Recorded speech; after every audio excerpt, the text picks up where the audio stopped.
Students in exercise 2.3 यहाँ पर आपको क्वेश्चन नंबर 6 लिखा नज़र आ रहा है। इसमें आपको दोनों में बेसिस गिवन है -4, न्यूमरेटर में भी और डिनोमिनेटर में भी। -4 आपको बेसिस गिवन है एंड एक्सपोनेंट आपको यहाँ 4 गिवन है एंड यहाँ पर आपको 2 गिवन है। हम law of quotient of a power पहले भी डिस्कस कर चुके हैं कि अगर आपके पास दोनों में बेसिस सेम है और आपके पास क्वेश्चन में दोनों में बेसिस -4 सेम है, तो इसका मेथड ये होता है कि law of quotient of a power में आपने लिखना है यहाँ सिंपली -4 और ऊपर आपको यहाँ पर गिवन था एक्सपोनेंट 4, आपने लिखा 4 और यहाँ पर आपके पास 2। आपको ये भी मैंने आपको डिस्कस किया है कि अगर ये आपको गिवन है पॉजिटिव में, इन्वर्स में वैल्यू है, तो आप यहाँ पे लिख देंगे -2 नेगेटिव में। तो अब आपके पास आंसर आ जाएगा -4 लिखा रहा और 4 - 2 आंसर आ गया 2। अच्छा, अब आपके पास लास्ट स्टेप में आप इसको एक्सपेंड भी कर सकते हैं -4 एंड देन मल्टीप्लाई बाय -4। तो स्टूडेंट्स 4 4 ज़ा 16 और माइनस माइनस प्लस, या आप सिंपली ये भी समझ सकते थे कि -4 पर यहाँ पावर अगर इवन नंबर होती है तो फिर ऑटोमेटिक पूरी वैल्यू पॉजिटिव हो जाती है। तो यहाँ पर आंसर पॉजिटिव यानी प्लस में आएगा और 4 4 ज़ा 16, दिस इज़ योर आंसर। इस पे हमने अप्लाई किए law of quotient of a power.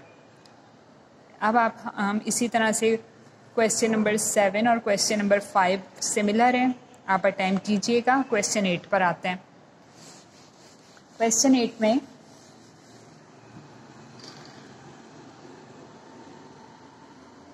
8 में आपको 8 गिवन है, a³ लिखा हुआ है, b5 लिखा हुआ है और डिनोमिनेटर में यहाँ पर लिखा हुआ है 4ab।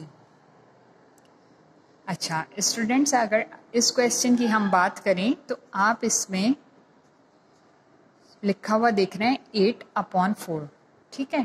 तो आप इसको सिंपली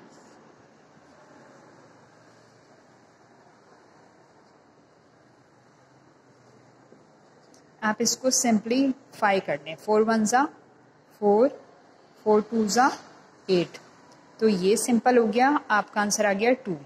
अब आप चेक करें, दोनों में यहाँ पर a³ गिवन है और b5 और यहाँ डिनोमिनेटर में ab गिवन है। जब यहाँ पर कुछ भी नहीं है तो मीन्स a पर भी 1 है एंड b पर भी 1 एक्सपोनेंट है। और ये बात डिस्कस हो गई कि बेस सेम होती है तो दोनों law of quotient of power use करते हैं और यहाँ पे आप कर देंगे, आपने लिखा a बेस सेम है और आपने यहाँ पे 3 - 1 यानी आपने a को कैलकुलेट कर लिया, बेस सेम थी a, तो इन दोनों को सॉल्व कर सकते हैं। फिर आपने लिखा b, अब यहाँ पर बेस है b, तो 5 आपको यहाँ एक्सपोनेंट गिवन है और आपने लिखा 5 - 1, रिजल्ट विल बी 2, a² 3 - 1 2, फिर आपने लिखा b 5 - 1 4। तो दिस इज़ योर आंसर।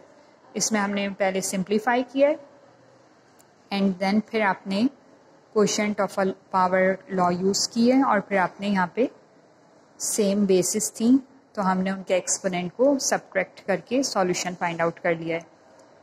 अब क्वेश्चन नंबर 9 बिल्कुल इसी तरह से है, आप अटेम्प्ट कीजिएगा क्लास। Thank you.